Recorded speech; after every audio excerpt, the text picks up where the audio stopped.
সাংবাদিক ভাইরা, ইলেকট্রনিক এবং প্রিন্ট মিডিয়ার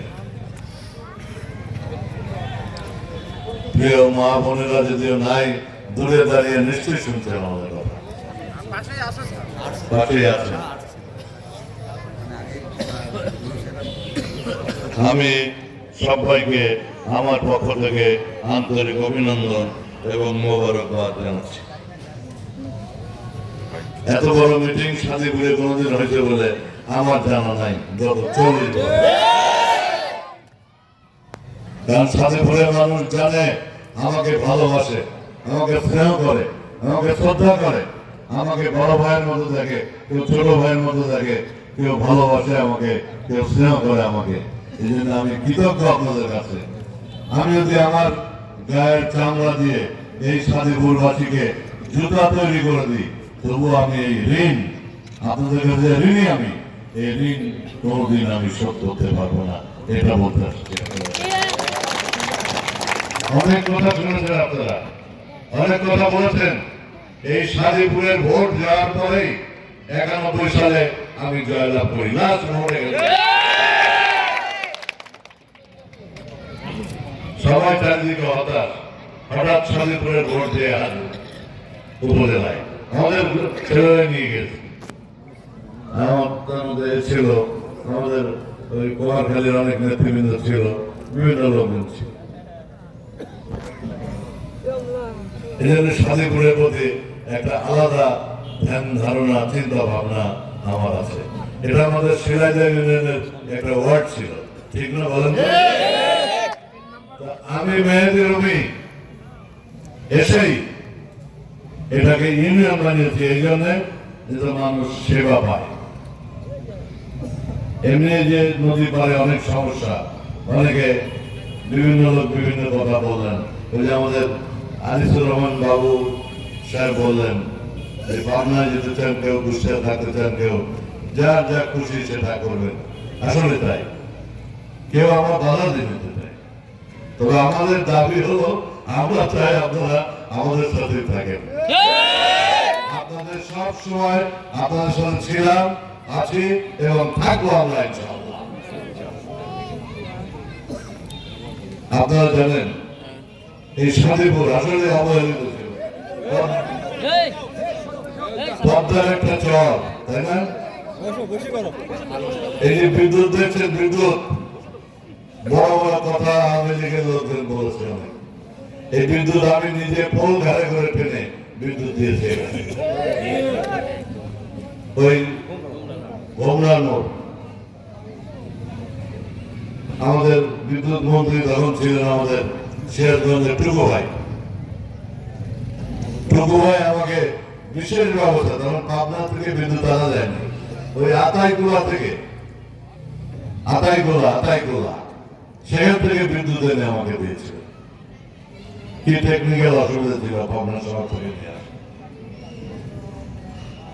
যাই হোক, আমি চেষ্টা করি, এখন সারা শান্তিপুর এলাকায় বিদ্যুৎ আছে, টিউবওয়েল আছে, ডিপ টিউবওয়েল আছে, সোলার টিউবওয়েল আছে, সবকিছু। আগে তো 1 পশলা ধান হইতো, তাই না? আউশ ধান, এখন 3 পশলা ধান হচ্ছে। ধান ধান আর ধান, ফসল ফসল আর ফসল, সারা বছর এই শান্তিপুরের ফসল তৈরি। এটা একটা আল্লাহর রহমত, আল্লাহর দান। এটা ঐতিহাসিক ব্যাপার বলে আমরা মনে করি। আমরা শুধু সহযোগী ছিলাম। এই কাজটা করার পেছনে আমাদের হাত ছিল, আমাদের মেধা ছিল, আমাদের মদত ছিল, আমাদের শক্তি ছিল, আমাদের সাহস ছিল, যেটা করবো শান্তিপুরবাসীর জন্য ইনশাআল্লাহ। আমি বিশ্বাস করি আপনাদের এখানকার মা বোনরা অত্যন্ত পর্দানিশীল, আমি জানি, অত্যন্ত পর্দানিশীল। আমি অনেক বাড়ি বাড়িও গিয়েছি এলাকা, তাদের অত্যন্ত শ্রদ্ধা করি। এবার শুধু আমি এইটুকু আপনাদের বলতে চাই, জানেন তো 12 তারিখে জাতীয় নির্বাচন, 13শ জাতীয় সংসদ নির্বাচন। এই নির্বাচনের জন্যই আমরা সব কাজ করছি। আমি শিমুল ভাই এখানে পাবনা 5-এর প্রার্থী, আমি কুষ্টিয়া 4-এর প্রার্থী, 4-5 পাশাপাশি। সেদিন একসাথে মিটিং করলাম।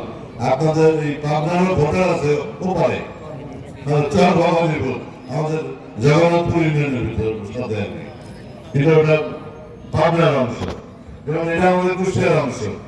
চার স্বাধীনপুর, চার ভবানীপুর একটা ওখানে আছে, প্রায় 22-2300 ভোটার আছে।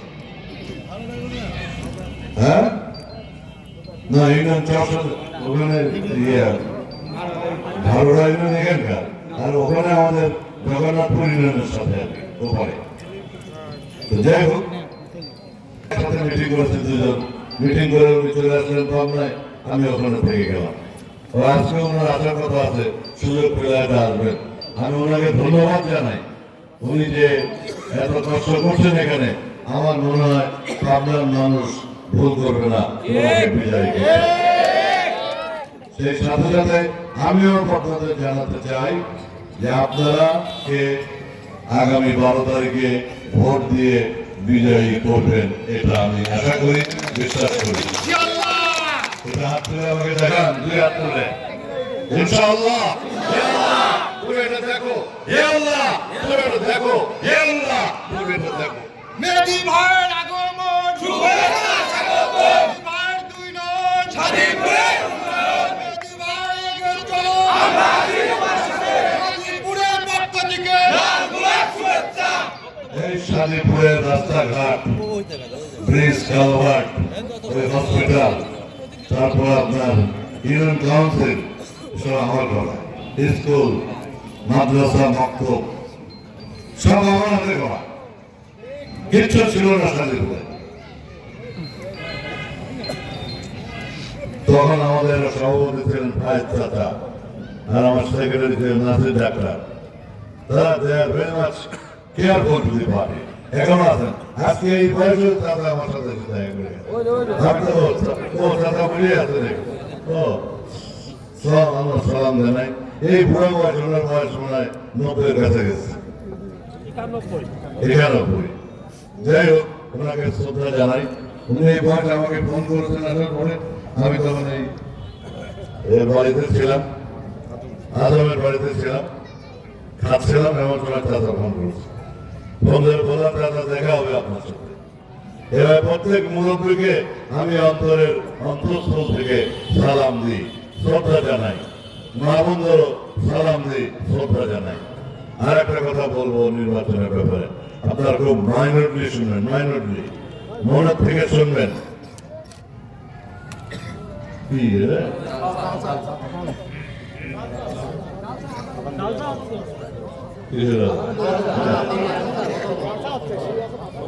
একটা দল, আমি নাম বলে খাটো করবো না, they are trying to destroy the election. বুঝতে পারছেন? এই ইলেকশনকে ধ্বংস করার জন্য তারা চেষ্টা করছে। কিরকম আপনি জিজ্ঞেস করতে পারবেন? কিছু মহিলাদের জন্য 2 নম্বর বোরখা তৈরি হচ্ছে, সারা দেশে 1.5 কোটি বোরখা তৈরি হচ্ছে, জাল বোরখা। 2 নম্বর ওইটা পরে ভোট জাল করতে যাবে, সেজন্য 7:30টায় ভোট দিয়েছে। ভোট হয় 8:30-9টায় হতো, আগে দিয়েছে যাতে আপনারা না দিতে পারেন। ওনারা সেই যে ভোট দিতে পারে, জাল ভোট। হাসিনায় জাল ভোট দিয়েছিল, তার অবস্থা দেখেছেন কোথায় গেছে এখন। জাল ভোট কোন অবস্থাতেই বরদাস্ত করা হবে না এই দেশে। কেয়ারফুল থাকবেন, আপনারা রেডি থাকবেন। সকাল 7টার মধ্যে ভোট কেন্দ্রে যায় ভোট দেবেন। আর তারা কি বলছেন, কিছু মহিলা, আমাদেরই মা বোনরা 2-4 জন একসাথে হয়ে যাচ্ছে, একটা বই, ছোট্ট একটা বই, একটা কাগজে মোড়ায় বা কাপড়ে মোড়ায়, তার গায়ে সোচ, বাড়িতে যে আমাদের মা বোনদের এটা শুয়ে শপথ করেন যে ভোটটা অমুক জায়গা দেবেন, একটা মার্কার কথা বলছে, তাহলে আপনাদের বয়সে বানাই দেবো, জান্নাতে বানাই দেবো। আল্লাহ নবী হযরত মুহাম্মদ সাল্লাল্লাহু আলাইহি ওয়াসাল্লাম তার সাহাবা একজন জিজ্ঞেস করেছে, হে নবী, আপনি কি বেহেশতে যাবেন? সে নবী বলছেন, this is not my lookout, this is almighty Allah. আল্লাহ জানেন কে বেহেশতে যাবে। এখানকার এই ফকরা তাহলে কি হবে জানলো বেহেশতে যাবে? আমাদের একটা ভোট কেন্দ্রে ভগা আমি বলবো, যারা আল্লাহর সাথে বেইমানি করছে, নবীর সাথে বেইমানি করছে, ইসলামী ধর্মের সঙ্গে বেইমানি করছে, ইসলাম ধর্মের সঙ্গে, এবং সর্বোপরি জনগণের সাথে প্রতারণা করছে, বিশ্বাসঘাতকতা করছে, তাদের সাজা আপনারা প্রথম সাজা হবে 12 তারিখে আপনারা ভোট কেন্দ্রে যে ভোট দিয়ে, ধানের শীষে ভোট দিয়ে আমাদের জয়যুক্ত করবেন। তাহলে দেখবেন তাদের মুখে সে ঘটা হয়ে যাবে, কি না বলে ধামা ঘটা হয়ে যাবে। আর দ্বিতীয় হচ্ছে, আল্লাহ তাদের এমন সাজা দেবেন এই প্রতারণার জন্য, মিথ্যা কথা বলার জন্য। এই ক্লাবসাথী করে কিছু আছে, আমি জানি এটা আমরা এটা কেয়ার করি না। আমি জানি মানুষ আমাদের সাথে আছে, আমরা এই মানুষের কাছে আমরা আবেদন করব, আপনারা আমার অন্তরের অন্তঃস্থল থেকে নিবেদন করব, আপনারা 12 তারিখে সকাল সকাল হয়ে আপনারা ধানের শীষ সঙ্গে ভোট দিয়ে আমাদের জয়যুক্ত করুন। অনেকে বলেছে কি রাজি তো আপনারা? হাত তোলেন ইনশাআল্লাহ। হে আল্লাহ তুমি দেখো, আল্লাহ আপনাদের বলবো সকাল সকাল ভোট করতে যাবেন, তাহলে কিন্তু ভোট দিতে পারবেন না, জানা যাবে। তারপরে আপনার এখানে আমি তো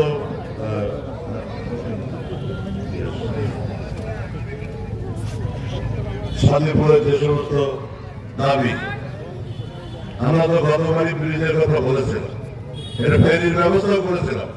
আপনাদের খেয়াল আছে এখানে পড়াশোনা দিয়েছিলাম, এখনো মনে পড়ে আছে বলবো, গড়াইতে তো আছে বলবো, এখানেও আছে।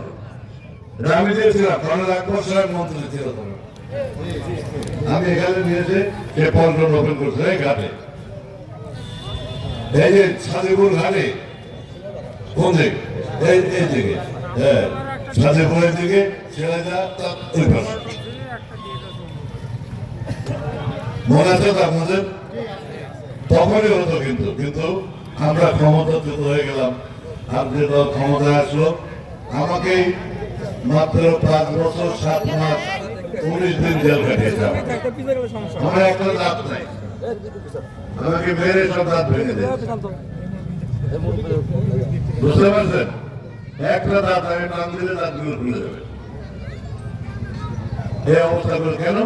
যে আমি মানুষকে ভালোবাসি, আমি রাজনীতি করি, আমি 60 বছর রাজনীতি করি, আমার বয়স 73 বছর, সে 7-8 যখন পড়ি তখন থেকে রাজনীতি করি।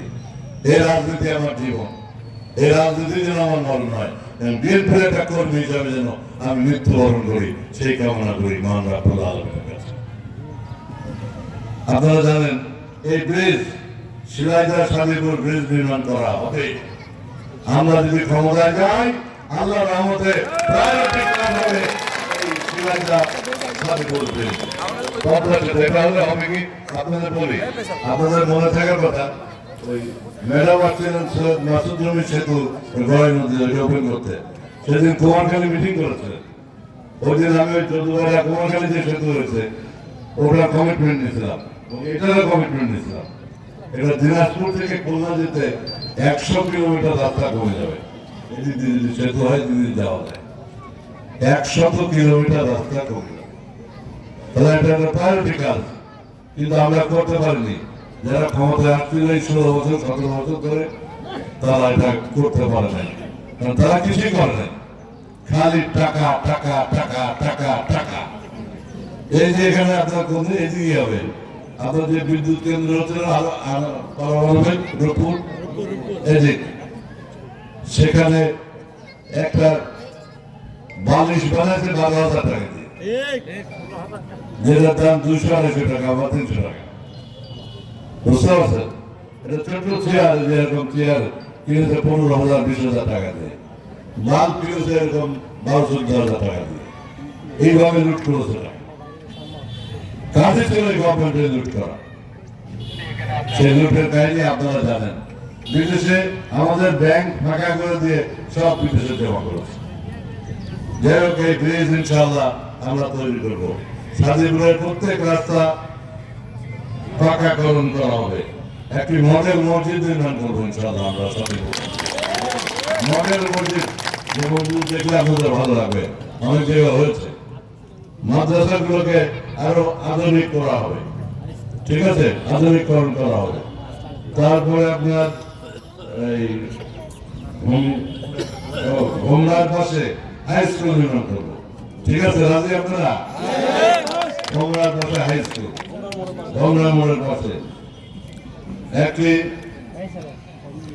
কমিউনিটি সেন্টার তৈরিকরণে বিভিন্ন কি তৈরি করবো, কমিউনিটি সেন্টার, যাতে সবাই বসে আলাপ আলোচনা করতে পারে, মিটিং মিছিল করতে পারে, যেন বিয়ে শাদী বিভিন্ন রকম অনুষ্ঠান করতে পারে, যেন একটা কমিউনিটি সেন্টার করা হবে। কে রাজি আপনারা? কৃষকদের জন্য কৃষি ঋণ দেওয়া হবে আবার বিনা সুদে, এটা দেওয়ার তারেক রহমানের একটা পরিকল্পনা। আমরা একটা ব্যাংক নাই না, কঠিন ব্যাপার, ভূমি অফিসও নাই, এই দুটো যাতে হয় এটা তো খুব তাড়াতাড়ি করা যাবে। একালে যত তাড়াতাড়ি সম্ভব আমি ব্যাংক করে দেবো, সোনালী ব্যাংক হোক, জনতা ব্যাংক হোক, রূপালী ব্যাংক হোক, কোম্পানি ব্যাংক হোক, যে কোনো ব্যাংক হোক আমি ইনশাল্লাহ করে দেবো। এই দেখেন কার্ড, এই যে কার্ড এইগুলা প্রত্যেকটা পরিবারের জন্য ফ্যামিলি কার্ড দেওয়া হবে, কারণ এখানে পুরুষ উপার্জন করেন, তাই না, মহিলারা কম উপার্জন করেন। একটা পরিবারে যদি ফ্যামিলি কার্ড এটা উপার্জনের জন্য একটা ফ্যামিলি কার্ড দেওয়া হয়, তাহলে মাসে 4-5 হাজার টাকা আপনারা পাবেন। সেটা দিয়ে আপনি তার সন্তান সন্ততিদের ওই মহিলা, ভদ্র মহিলা আর কি, সে একটা কাজ করতে পারবে, তাদের আদর আপ্যায়ন করতে পারবে, বিভিন্ন কাজ করতে পারবে। আর একটা হলো 88 ঘাট আছে না আপনাদের, ওরা এরা মসজিদ মেম্বারের বাড়ির কাছে, মানে আমাদের প্রেসিডেন্ট সাহেবের, তো লোহার ব্রিজ আছে না, মানে একটা লোহার ব্রিজ করেছিলাম তো আমি কোন জায়গায়, চুলকানি হাটে, যাই হোক 88 ঘাটে যাতে ব্রিজ নির্মাণ হয় সেটার প্রয়োজনীয় ব্যবস্থা ইনশাল্লাহ আমি করব। এই কথা আপনাদের বললাম। আমি সব শেষে বলতে চাই যে তারেক রহমান যে 31 দফা দিচ্ছে এটা আপনারা একটু পড়বেন, পড়লে বুঝতে পারবেন। ওর মধ্যে কৃষি লোন, তাঁত লোন, তারপরে আপনার তাঁতিদের জন্য কৃষি লোন দেওয়া, বিভিন্ন রকম, তারপরে সার বীজ কেনার জন্য কৃষি লোন, আর কৃষকের যে লোন আছে, সুদ আছে, এটাকে মাফ করার ব্যবস্থা ইনশাল্লাহ আমরা করবো। এর আগেও বলেছিলাম আমি 2টা মন্ত্রী নিয়ে আসলাম কুমারখালীতে, দুটো নামই মান্নান, এটা মেজর মান্নান, এটা আব্দুল মান্নান, এবং সমস্ত কৃষি লোন আমি কুমারখালীতে তাঁত লোন মাফ করা দিচ্ছিলাম, 5,000 টাকা বন্ধ দেওয়ার লোন ছিল।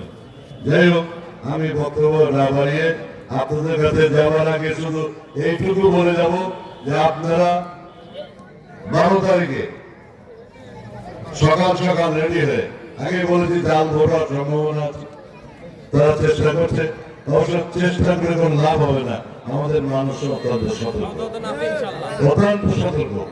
এই সতর্কতার সাথে আপনারা 7টার ভিতরে ভোট কেন্দ্রে যাবেন, যে নিজেদের ভোট দেবেন, মা বোনদের ভোট দেবেন এবং যুবক যুবতীদের ভোট দেবেন। যুবক যুবতীরা 4 কোটি ভোটার হচ্ছে, যুবক যুবতীদের পয়লা ভোট ধানের শীষের পক্ষে, প্রবাসীদের পয়লা ভোট ধানের শীষের পক্ষে। আমার ছেলে লন্ডন থেকে ফোন করেছে পরশুদিন যে আবার তোমাকে ভোট দিচ্ছে, কি ভোট 12 তারিখে থেকে আগে দিলে কি করে? আমি জিজ্ঞেস করলাম, ওই পোস্টাল ভোট আপনার আগে থেকে দেওয়া যায়। কালকে আমি একটা বক্তৃতা করছি, সেখানে মোবাইলে আমাকে দেখাচ্ছে আমেরিকায় একজন ভোট দিচ্ছে, আমাকে ভোট দিচ্ছে, সেটা দেখাচ্ছে আর কি, ছবি তুলে পাঠিয়েছে মোবাইলে। আমি দেখলাম ভালো লাগলো আর কি, 1-2টা ভোট তো পাইছি ইনশাল্লাহ ইতিমধ্যে, আল্লাহ রহমতে। এবার আমি লক্ষাধিক ভোটের ব্যবধানে জয়লাভ করব, এই বিশ্বাস আমার আছে, আপনাদের প্রতিও এই বিশ্বাস আমার আছে। কি বিশ্বাস আছে না? এটা আমার একটা হাত করে দেখানোর প্রয়োজন। আল্লাহ তুমি দেখো, আল্লাহ তুমি দেখো, আল্লাহ তুমি দেখো। শান্তিপুরবাসী জিন্দাবাদ, এখানকার মা বোনরা জিন্দাবাদ। ওরা আসতে পারেননি, আপনারা বাড়ি দিয়ে প্রত্যেকের বাড়িতে মা বোনরা আছেন, একটা আমার একটা দাবি আপনাদের কাছে, সবার কাছে, সেটা হলো মা বোনদের বলবেন তোমাদের এমপি, তোমাদের ছেলে, তোমাদের ভাই, যাই বলেন আপনারা, তোমাদের এমপি, সাবেক এমপি তোমাকে সালাম দিয়েছে। এই কথাটা আপনারা পৌঁছে দেবেন, এটা ঠিক আছে? এটা বলেন না, হাত তুলে দেখা। আমি বুঝেছি, হ্যাঁ, মা বোনরা আমার খবর পেয়েছে। ওকে, আপনাদেরকে অনেক অনেক ধন্যবাদ দিয়ে, আর আমার প্রেসিডেন্ট সেক্রেটারি মজিদ ভাই এবং আমাদের আলম সহ সম্মানিত আরো নেতৃবৃন্দ আছেন, আমার দলের সহকর্মীরা আছেন, তাদেরকে ধন্যবাদ দিয়ে, এই মিটিং যারা আয়োজন করেছেন তাদেরকে ধন্যবাদ দিয়ে, এবং আমাদের শিমুল ভাইকে ধন্যবাদ দিয়ে, উনি আসতে পারেন এতে ব্যস্ত আছেন, ধন্যবাদ দিয়ে আমি আমার বক্তব্য শেষ করছি। আল্লাহ হাফেজ। বাংলাদেশ জিন্দাবাদ, জাতীয়তাবাদী দল জিন্দাবাদ, বেগম খালেদা জিয়া অমর হোক, শহীদ রাষ্ট্রপতি জিয়া রহমান সাহেব অমর হোক, অমর হোক। আল্লাহ হাফেজ। আসসালামু আলাইকুম ওয়া রাহমাতুল্লাহি ওয়া বারাকাতুহু।